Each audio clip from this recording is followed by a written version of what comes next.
अस्सलाम वालेकुम स्टूडेंट्स, कैसे हैं आप सब लोग। उम्मीद है सब खैरियत से होंगे। और बेटा आज हमारी फिर से मुलाकात हो रही है। आज हमारा लेक्चर नंबर 7 है और मैं जाबिर खान, जैसा कि आप सब लोग जानते हैं, आपको 8th जनरल साइंस फिजिक्स पढ़ाता हूं और हमारा चैप्टर चल रहा था मोशन, फोर्स एंड प्रेशर। बेटा आज आगे स्टार्ट करने से पहले हम प्रीवियस लेक्चर का ज़रा हल्का सा एक रिव्यू ले लेते हैं, ब्रीफ सा, ताकि हमें आइडिया हो कि हमने लास्ट टाइम क्या पढ़ा था और आज हम किस टॉपिक को स्टार्ट करेंगे। बेटा प्रीवियस लेक्चर्स में हम जो डिस्कस किया गया था लास्ट लेक्चर में, इस चैप्टर में से जो हम पढ़ रहे थे वो हमने पढ़ा था डिस्टेंस एंड डिस्प्लेसमेंट, और दूसरी चीज़ हमने पढ़ी थी स्पीड एंड वेलोसिटी। ठीक है, ये अलग अलग शॉर्ट क्वेश्चन थे। हमने 3 शॉर्ट क्वेश्चंस पढ़े थे। डिस्टेंस क्या था बेटा? The length of path between 2 points, कोई से 2 points, initial position, starting point और एंडिंग पॉइंट के दरमियान जो हमारा पाथ है उसकी जो लंबाई है उसको क्या कहते हैं? हम कहते हैं डिस्टेंस। डिस्टेंस का यूनिट क्या था बेटा? मीटर। ठीक हो गया।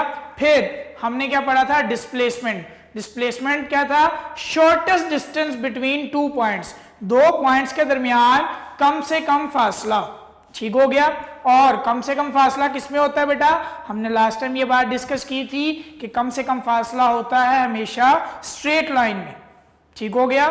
और डिस्प्लेसमेंट में हमें क्या चीज चाहिए? मैग्नीट्यूड और डायरेक्शन। मैग्नीट्यूड से मुराद वैल्यू आ गई, जैसे 10 किलोमीटर्स, 20 किलोमीटर्स, 50 किलोमीटर्स, तो ये मैग्नीट्यूड आ गई। लेकिन डायरेक्शन कंपलसरी है। डिस्टेंस में डायरेक्शन नहीं चाहिए थी। डिस्प्लेसमेंट को एक्सप्लेन करने के लिए, कंप्लीटली एक्सप्लेन करने के लिए हमें डायरेक्शन चाहिए थी।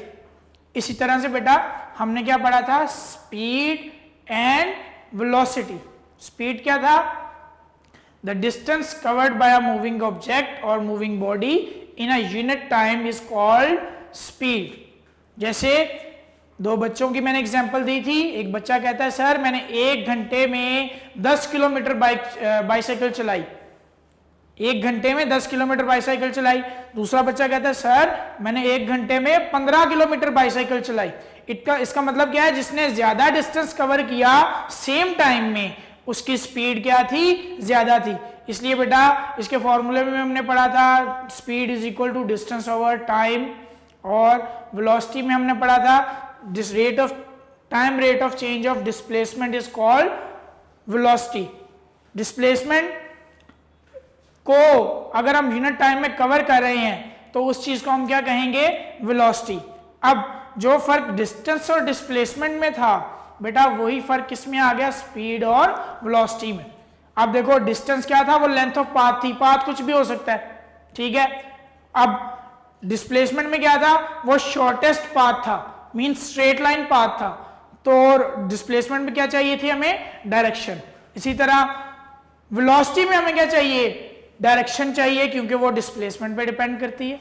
और बेटा हमें डिस्टेंस में क्या था? डायरेक्शन नहीं चाहिए थी, इसलिए स्पीड भी डायरेक्शन पे डिपेंड नहीं करती, डिस्टेंस पे डिपेंड करती है। तो इनको फॉर्मूला लिख के एक दफा फिर से डिस्कस कर लेते हैं बेटा। स्पीड थी, speed is equal to distance over time taken, और दूसरा क्या था? वेलोसिटी। वेलोसिटी था बेटा डिस्प्लेसमेंट ओवर टाइम टेकन। चले मैं छोटी सी डायग्राम बनाकर इसको एक्सप्लेन कर देते हैं। देखो बेटा ये 2 पॉइंट्स हमने कंसीडर किए थे ए एंड बी। इसके ऊपर कोई भी हमने रैंडम पाथ सिलेक्ट कर लिया था। इस पाथ को हमने ट्रेवल किया और हम ए से किधर पहुंचे? बी पे। तो इस पाथ की जो लेंथ है उसको हम क्या कहेंगे? डिस्टेंस। इस पाथ की लेंथ को हम क्या कहेंगे? डिस्टेंस। अब इस डिस्टेंस को कवर करने में हमें कुछ टाइम लगा होगा, तो वो डिस्टेंस ओवर टाइम हमें क्या बताएगा? स्पीड। सपोज ये जो पाथ था ये था 10 किलोमीटर्स और इसको हमने कितनी देर में कंप्लीट किया? सपोज इसके लिए जो हमें टाइम लगा वो टाइम था बेटा 1 आवर। तो हमारी स्पीड क्या हो गई? 10 किलोमीटर्स पर आवर। 1 घंटे में 10 किलोमीटर। लेकिन बेटा वेलोसिटी में देखो, जरा पहले डिस्प्लेसमेंट पे आते हैं। डिस्प्लेसमेंट क्या था, ये 2 points A and B. Displacement की डेफिनेशन में था शॉर्टेस्ट पाथ, शॉर्टेस्ट डिस्टेंस। तो बेटा शॉर्टेस्ट डिस्टेंस, ये शॉर्टेस्ट पाथ क्या होगा, हमेशा स्ट्रेट लाइन में होगा। तो ये क्या है, ये है डिस्प्लेसमेंट। इसमें डायरेक्शन भी आ जाएगी। चलें अगर यहीं पे डायरेक्शन बताना चाहें तो हम किधर से किधर को मूव कर रहे हैं, फ्रॉम ए टू बी, ए से बी की तरफ। अब ये ए और बी कोई भी जगह हो सकती है, मैंने जैसे लास्ट टाइम भी एग्जांपल दी थी बेटा। ए आपका घर हो सकता है, बी क्या हो सकता है, बी कोई पार्क हो सकती है, कोई शॉप हो सकती है, या आपके नेबर्स का हाउस हो सकता है, या आपका स्कूल हो सकता है। तो ए से बी अगर हम स्ट्रेट पाथ पे मूव करते, ठीक है, तो ये जो हमारा डिस्टेंस होगा या ये इस पाथ की जो लेंथ होगी उसको हम क्या कहेंगे, डिस्प्लेसमेंट। अब इसमें क्या चीज आ गई, डायरेक्शन भी, ठीक है। अब वेलोसिटी भी सेम यही चीज है, वो किस पे होगी, शॉर्टेस्ट पाथ, यानी उसमें डिस्प्लेसमेंट होगा, उसमें डायरेक्शन होगी। तो इस पाथ के ऊपर जब हम बताएंगे, सपोज ये डिस्प्लेसमेंट है 20 मीटर्स, ठीक है, और इसके लिए मुझे जो टाइम लगा, सपोज वो टाइम है 10 सेकेंड्स। तो मेरी जो वेलोसिटी होगी बेटा वो क्या होगी, वेलोसिटी होगी 20 divided by 10 metre over second. तो ये बेटा हो गई 2 मीटर पर सेकेंड, ठीक हो गया। तो ये मेरी क्या है, 1 सेकेंड में मैं यानी 2 मीटर डिस्प्लेसमेंट कवर कर रहा हूं स्ट्रेट पाथ पे। फिर से कह रहा हूं बेटा, ध्यान से सुनना, डिस्प्लेसमेंट क्या होता है, शॉर्टेस्ट डिस्टेंस, बिल्कुल स्ट्रेट पाथ पे चलना। इसमें यहां पे कंपल्शन नहीं थी, कोई भी पाथ हो सकता है बेटा, सिर्फ ये एक मैंने बनाया है। चलें जी एक और पाथ, ये सी और डी पोजीशंस आ गए, इनके दरमियान ये लें बेटा, ऐसे आ रहे हैं। तो आपका स्टार्टिंग पॉइंट से एंडिंग पॉइंट के दरमियान जो पाथ है उसकी लेंथ को हम क्या कहते थे, डिस्टेंस। यहां पे बेटा हमारे ऊपर क्या हो गई, कंडीशन आ गई। वो कंडीशन क्या है बेटा, स्ट्रेट लाइन होना चाहिए और शॉर्टेस्ट होना चाहिए विद डायरेक्शन। तो बेटा इसके ऊपर जब हम बताएंगे कि इतना डिस्प्लेसमेंट इतने टाइम में कवर किया, तो वो क्या चीज बन जाएगी, वेलोसिटी बन जाएगी। हमने इनके यूनिट्स के बारे में बात की थी बेटा, स्पीड का यूनिट क्या होता है, मीटर पर सेकेंड, इसका यूनिट भी क्या होता है बेटा, मीटर पर सेकेंड, ठीक है। तो ये क्या है, ये हमारे यूनिट्स हैं। ये तो था प्रीवियस लेक्चर।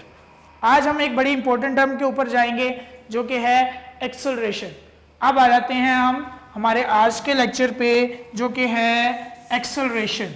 बेटा एक्सेलरेशन क्या है, तो ध्यान से देखिएगा, एक्सेलरेट से वर्ड निकला है एक्सेलरेशन। बेटा time rate of change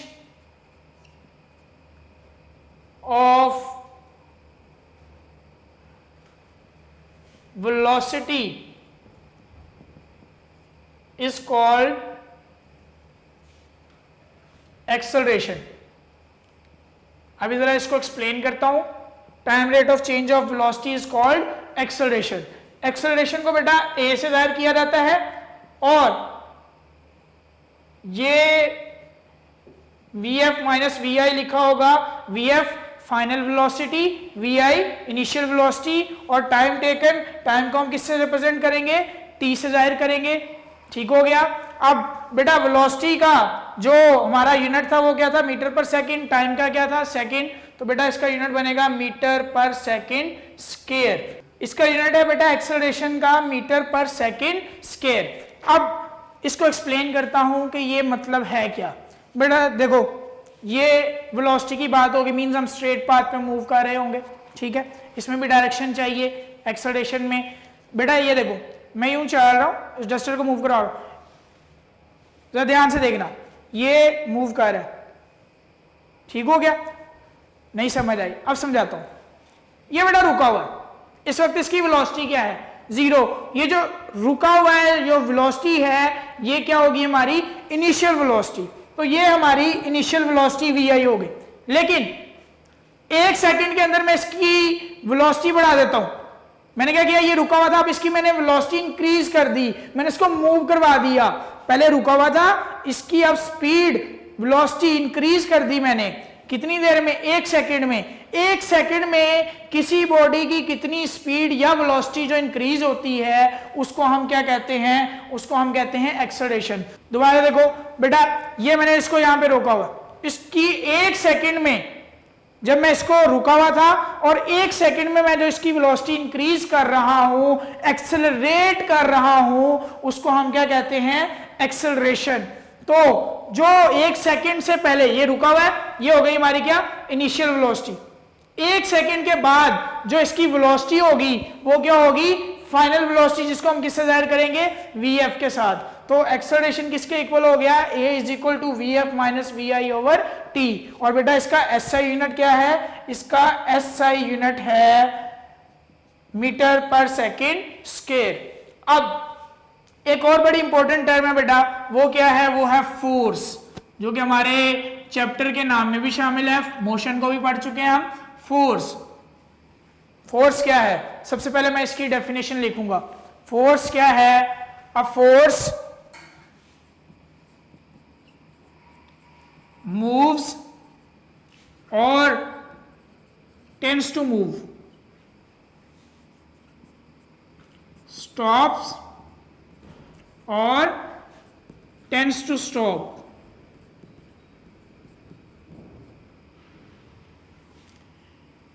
it can change the direction of a moving body, of a body. It can also change the size and shape of the body.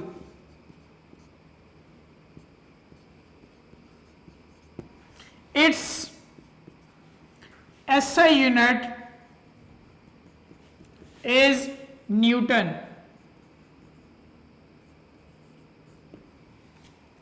बेटा फोर्स को समझते हैं। Force क्या है? ये एक ऐसी क्वांटिटी है जो बॉडी को मूव करवाएगी या मूव करवाने की कोशिश करेगी। टेंड्स टू मूव, मूव करवाएगी या मूव करवाने की कोशिश करेगी, ये लिखा हुआ है टेंड्स टू मूव। स्टॉप्स और टेंड्स टू स्टॉप, रोकेगी या रोकने की कोशिश करेगी। फोर्स क्या कर सकती है? किसी बॉडी को मूव करवा सकती है या करवाने की एटलीस्ट कोशिश करेगी। इसी तरह से रोक सकती है या एटलीस्ट रोकने की कोशिश कर सकती है। या क्या कर सकती है? It can change the direction of a body, ये किसी बॉडी की डायरेक्शन को चेंज कर सकती है।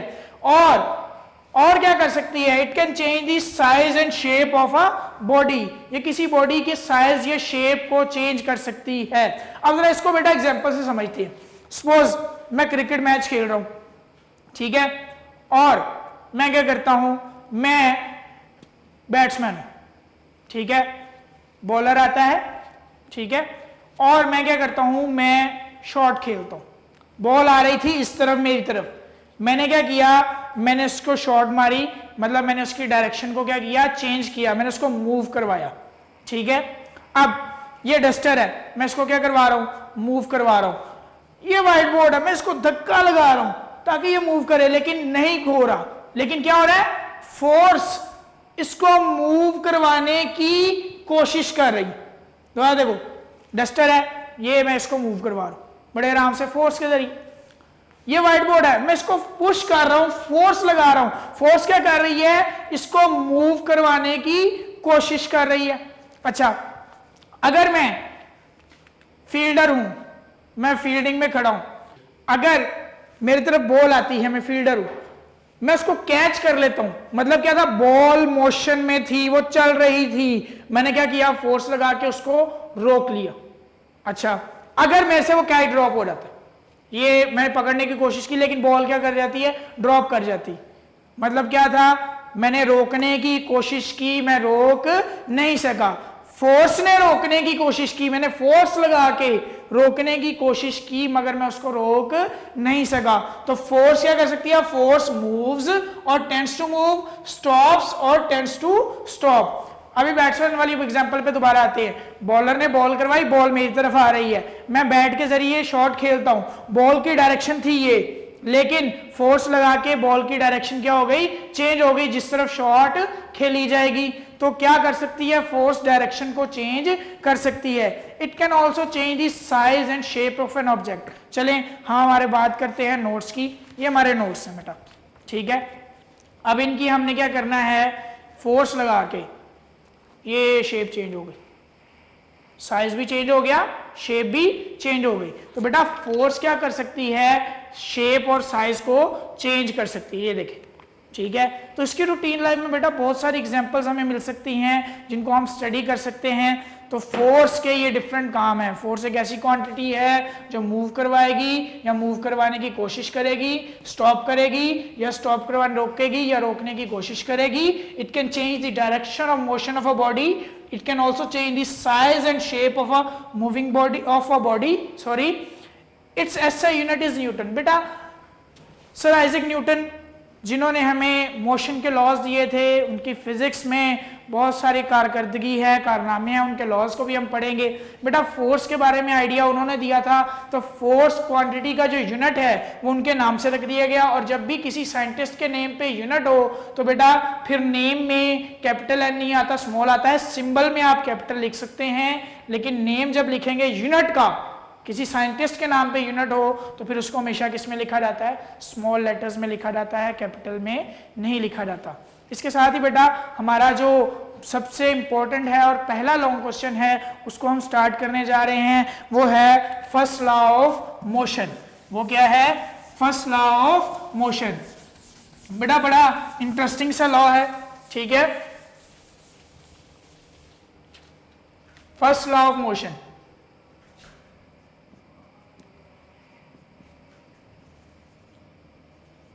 ये हमें सर आइजैक न्यूटन ने बताया था।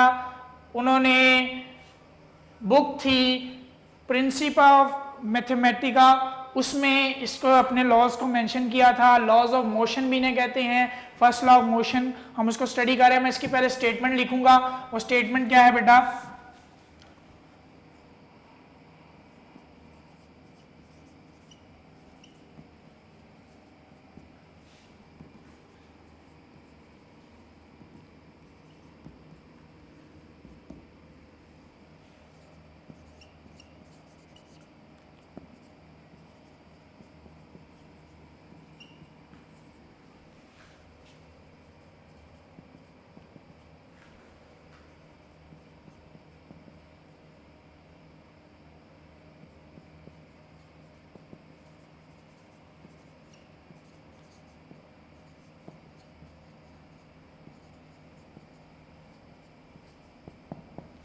बेटा फर्स्ट लॉ ऑफ मोशन की स्टेटमेंट है, अ बॉडी एट रेस्ट, वो बॉडी जो रेस्ट की पोजीशन पे है यानी मूव नहीं कर रही, विल रिमेन एट रेस्ट, वो रेस्ट में ही रहेगी। अ बॉडी इन मोशन, जो मूव कर रही है, मोशन में है, will remain in motion provided no net force acts on it. ये कंडीशन है बेटा, वो बॉडी जो रेस्ट पे है वो रेस्ट में ही रहेगी, जो मूव कर रही है वो मूव ही करती रहेगी उस वक्त जब उसके ऊपर कोई भी नेट फोर्स, या इसके लिए एक और वर्ड यूज कर लिया जाता है बेटा एक्सटर्नल फोर्स, कोई बैरूनी फोर्स या नेट फोर्स एक्ट ना करे, ठीक है। एग्जाम्पल क्या है बेटा, एक टेबल के ऊपर बुक पड़ी हुई है। अब book lying on a table, किसी टेबल के ऊपर बुक पड़ी हुई है। अगर वो पड़ी हुई है, कोई और फोर्स नहीं लगाता, मैं उसको नहीं उठाता। जैसे मैंने ये डाइस पे अभी क्या रखा है, इस बुक को रखा हुआ है, नोट्स को रखा हुआ है। अब ये पड़े हुए हैं, जब तक ये पड़े हुए हैं इनको मैं फोर्स नहीं लगाता, ये यहां से हिलेंगे नहीं। They are at rest, they will remain at rest until no net force acts on it, no external force acts on it. और अगर कोई बॉडी मूव कर रही है, सर आइजैक न्यूटन ने क्या कहा, अगर कोई बॉडी मूव कर रही है यूनिफॉर्म स्पीड से तो वो हमेशा मूव करती रहेगी। कब तक, जब तक कोई एक्सटर्नल फोर्स एक्ट नहीं करती। कोई एग्जांपल बेटा इसकी माइंड में आती है कि ऐसी कोई बॉडी है जो एक कांस्टेंट स्पीड के साथ, यूनिफॉर्म स्पीड के साथ मूव कर रही है और जो है उसके ऊपर नेट फोर्स अभी कोई एक्ट नहीं कर रही, इस वजह से उसकी स्पीड चेंज नहीं हो रही। बेटा earth and planets revolve around the sun. Earth जो सन के अराउंड रिवॉल्व कर रही है वो एक कांस्टेंट स्पीड के साथ सन के अराउंड क्या कर रही है, रिवॉल्व कर रही है। इसलिए जो अर्थ की मोशन है वो क्या है, वो चलती जा रही है। कब तक चलती रहेगी, जब तक कोई एक्सटर्नल फोर्स एक्ट नहीं करेगी। ठीक है, नेट फोर्स क्या होती है, एक्सटर्नल फोर्स क्या होती है, इसको भी जरा समझ लेते हैं बेटा। सपोज करें ये एक ब्लॉक है, लकड़ी का ब्लॉक है, वुडन ब्लॉक। ठीक है, अब एक साइड से ना मैं फोर्स लगाता हूं 10 न्यूटन, एक साइड से मैं फोर्स लगाता हूं 15 न्यूटन। तो ध्यान से देखना, एक साइड पे फोर्स क्या है 10 न्यूटन है, एक साइड पे फोर्स क्या है 15 न्यूटन है। अब एक साइड पे फोर्स क्या है, ज्यादा है, इसका मतलब ये क्या होगा, ये मूव करेगा।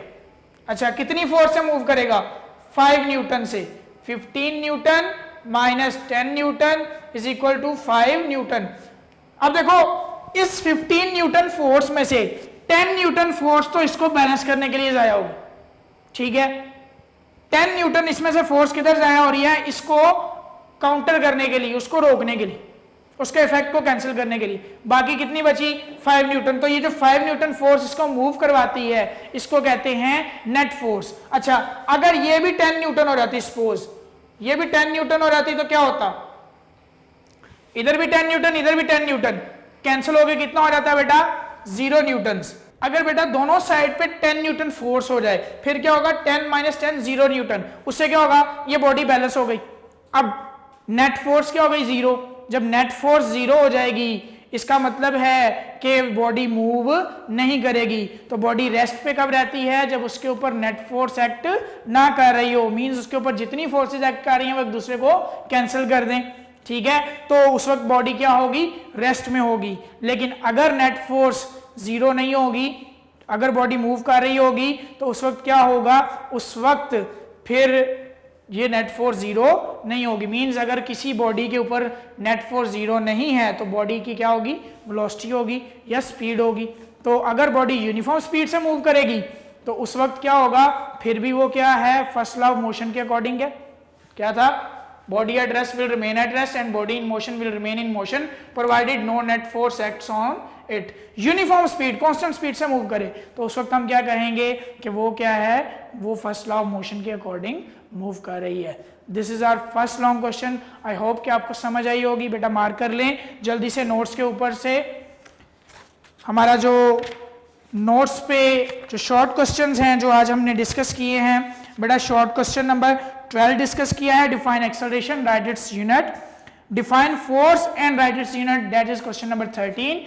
And this is our first long question, first law of motion, Newton's, what is Newton's first law of motion, explain it।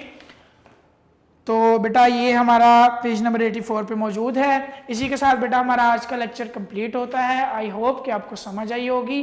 Hopefully हम दोबारा मुलाकात होगी। इस लास्ट पे फिर वही बात बेटा कि हमने घरों पे रहना है, ठीक है, और अगर बाहर भी जाना है तो बेटा हमने प्रिकॉशंस को फॉलो करना है। हमने मास्क पहनने हैं, हमने ग्लव्स पहनने हैं। और एक और बात बेटा, हमने कोई भी जब भी कोई न्यू काम करना है तो बेटा हमने अपने बड़ों से मशवरा लेना है ताकि हम उनके एक्सपीरियंस से कुछ सीख सकें। जब भी हम किसी अच्छे काम की शुरुआत करना चाहते हैं तो हमें हमारे बड़ों से रहनुमाई लेनी चाहिए, क्योंकि वो हमें अच्छा गाइड करेंगे और इससे हमारे लिए फ्यूचर में अच्छी चीज़ें होंगी। तो इसलिए बेटा हमेशा बड़ों को रिस्पेक्ट दें, छोटों से मोहब्बत करें, और जब भी कभी ज़रूरत पड़े सजेशंस की, गाइडलाइंस की, तो बेटा सबसे पहले अपने पेरेंट्स से, अपने बड़ों से रब्ता करें।